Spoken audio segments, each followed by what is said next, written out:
Hello, everybody, and welcome to the Full Potential Show. I'm James Rick. This is your number one non-boring source for personal development. Today on the line, we have Karen Klassen. Karen is an enlightened love coach. She helps people to fall in love with their life. She's an inspirational speaker, and she's the founder of Women Embracing Brilliance. You can learn more about Karen at karenklassen.ca. That means she's in Canada. Karen, how are you doing this wonderful afternoon? And thank you for being on the show. I am doing fabulous. Thank you so much for having me here. I feel honored. Thank you. You are honored. Every day you're honored. Now, Karen, talk to me about what it is that you kind of journeyed through. I mean, you came from low self-esteem, self-hate, chronic illness to being this inspired love your life coach. I want to hear that journey and what sort of inspired you along the way.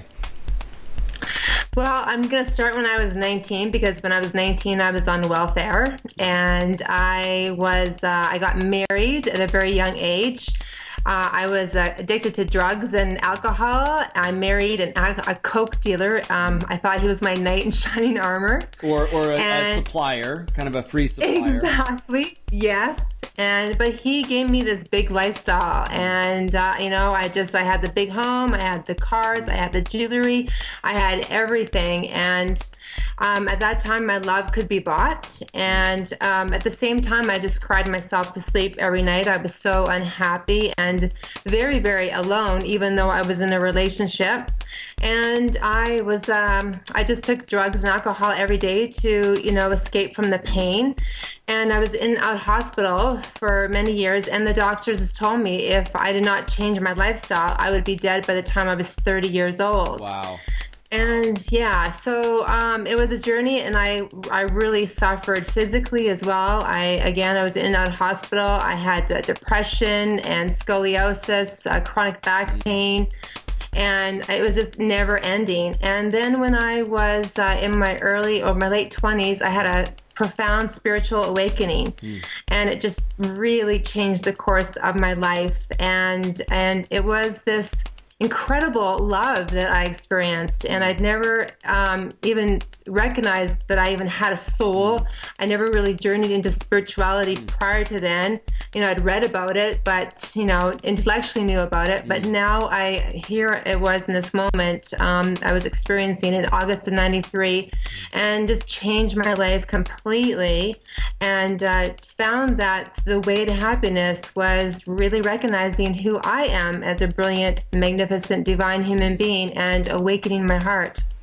Talk to me about this experience, because it sounds like your life wouldn't have transformed unless you had this experience. Is that correct?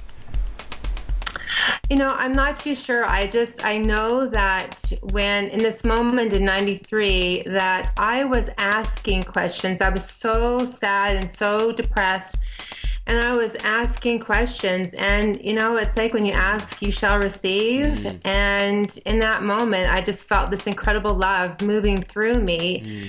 And at first I thought it was coming from the outside of me, but I realized it was coming from my heart. And I felt this electric energy, and it went out, and every hair on my arms was standing up, and I just felt so loved and so connected to everything. And in that moment, my depression, my guilt, my shame, my fear, it vanished completely. Talk to me about what kind of questions you were asking yourself, because it doesn't sound like this incredible love just kind of landed on your head, although it may, or in your heart, which it may seem that way, but you were also a seeker.